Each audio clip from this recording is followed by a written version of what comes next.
Hi everyone, I'm a new Kathiresan fertility physician and Dr. Mom, and here to educate on fertility.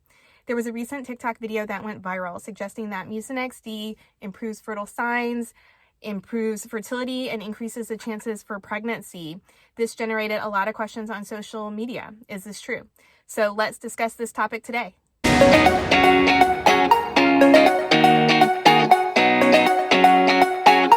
Let's start with watching the video. I have one more COVID secret for you guys. Yes, Mucinex D did help me get better while having COVID, but Mucinex D also helps some other things. It helps you get pregnant. Let me explain. I've been tracking my fertile signs because I have endometriosis and PCOS. And after I started taking the Mucinex D, my fertile signs went way up. So I was like, what's going on? So I called the doctor that's been helping me track my fertile signs. She was like, we actually give Mucinex to women to help increase their fertility. Oh, maybe she's born with it. Maybe it's Mucinex D. So let's start with going over the thought process of how Mucinex is related to fertility. So in the lungs, it can loosen mucus. So the question was posed, does Mucinex have an effect on cervical mucus? Does it thin it or loosen it and allow sperm better motility to travel through the cervix and the remainder of the female reproductive tract to basically facilitate that sperm meeting the egg?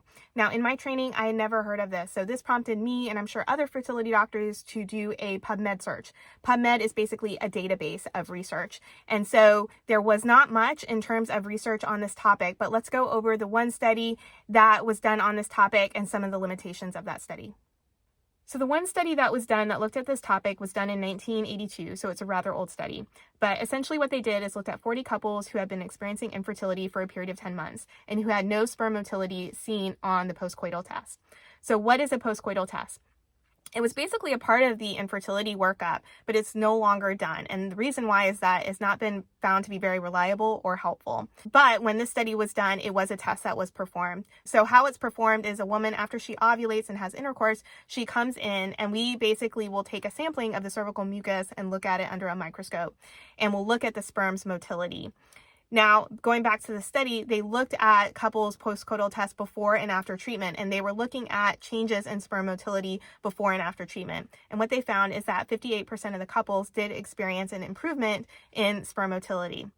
Now, let's talk about some of the limitations of this study. The most ideal type of study to perform is what's called a randomized control trial, where subjects will present and they will be randomized into either a treatment group or a placebo group, and they won't really know which group that they're in. Now, this study only had one arm. It only had the treatment group, so there was no control group, and no comparison is able to be made. What if in the control group they experienced the same improvement? So we really don't know how treatment affected these parameters. The other limitation to the study is that it was a very small sample size of 40 people. The more the subjects, the better the quality of the study. And the last thing is that when we're evaluating a research question, the thing that really validates it is if multiple studies have been performed on this topic showing the same outcome. So that is not the case either. So I would say we really don't know if Mucinex improves cervical mucus or fertility, and this research question is not really known right now. So the bottom line is there is not good evidence for the relationship between Mucinex and fertility. And from what data is available, it is very limited in its study methodology. The other thing to keep in mind is the D component, Mucinex D. So that reflects pseudoephedrine, and there are certain medical conditions where you should not take that type of medication, and also certain medicines that you should not combine it with. So it's important to check with your healthcare provider. That is it for this video. I hope you found it helpful. If you did, please give the video a like. Don't forget to subscribe down below. If you have comments or questions, you can leave them for me there also. Thank you again so much for watching, and see you in the next video.